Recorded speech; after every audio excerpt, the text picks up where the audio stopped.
When Elena Morozova moved into the apartment on Windmere Street, she thought she was escaping the noise. Her ex, her job, her past.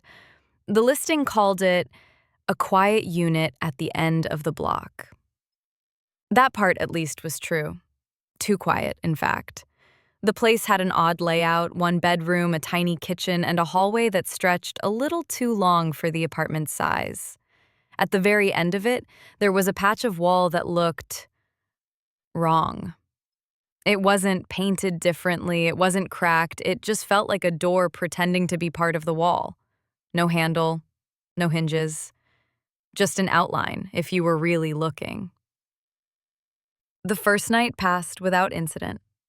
The second, she thought she heard a creak. The third night, at exactly 3:03 a.m., she woke up to a sound. Tap, tap, tap. She opened her bedroom door and peered down the hallway, darkness. Tap, tap, tap. It was coming from the wall, from the shape, from the not a door. She walked toward it, holding her breath. As she reached out to touch it, a voice whispered from the other side, her own voice. Don't open it.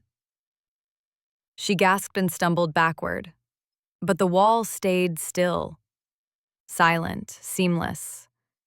In the morning, it was as if nothing had happened, but she didn't feel the same. Something inside her had shifted, and that night, when 3:03 a.m. came again, so did the knocking. And on the ninth night, the door was open. Just a crack. Just enough to see that the darkness inside wasn't empty. It was moving. A pale hand, unfinished and twitching, began to reach out. Then the voice returned, low, wet, whispering from the dark. You left the door open. Elena didn't sleep after that night. She couldn't. Every time she closed her eyes, she saw that hand, pale, stuttering, wrong, reaching out from the crack. And that voice, whispering in her own tone as if mocking her. She tried to ignore it.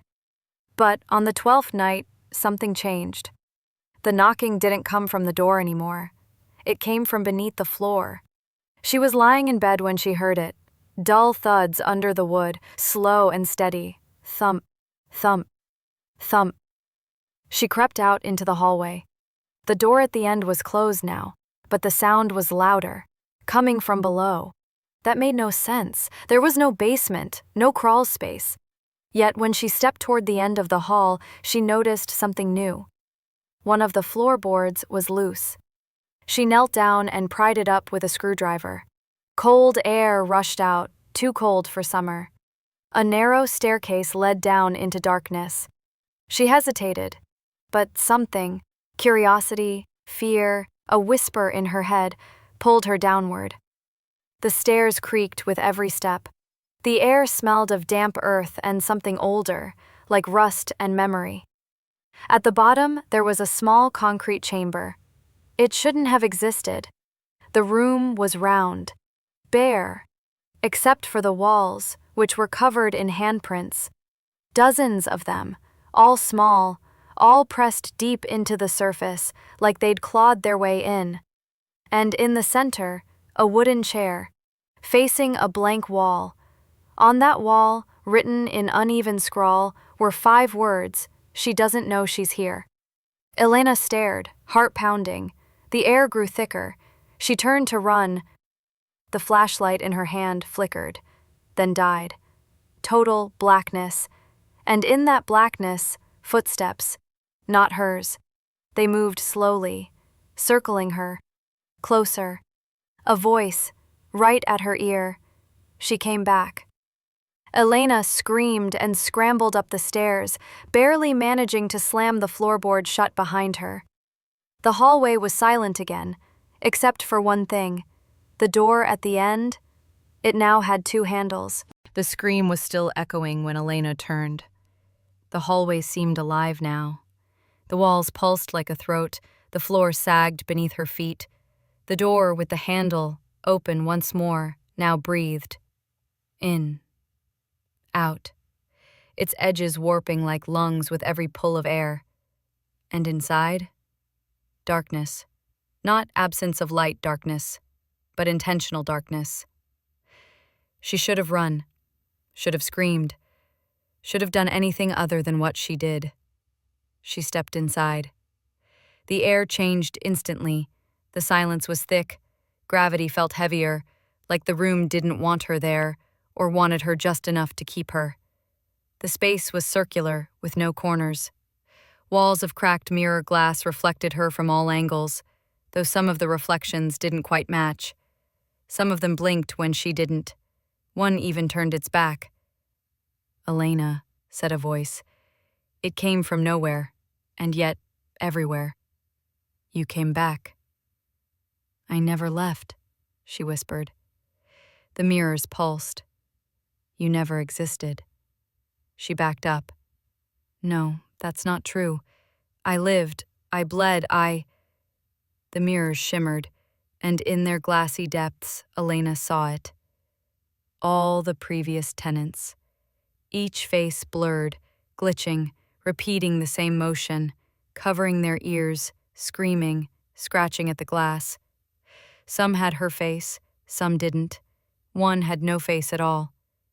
Then a new voice, softer, from behind her. "Elena." She turned.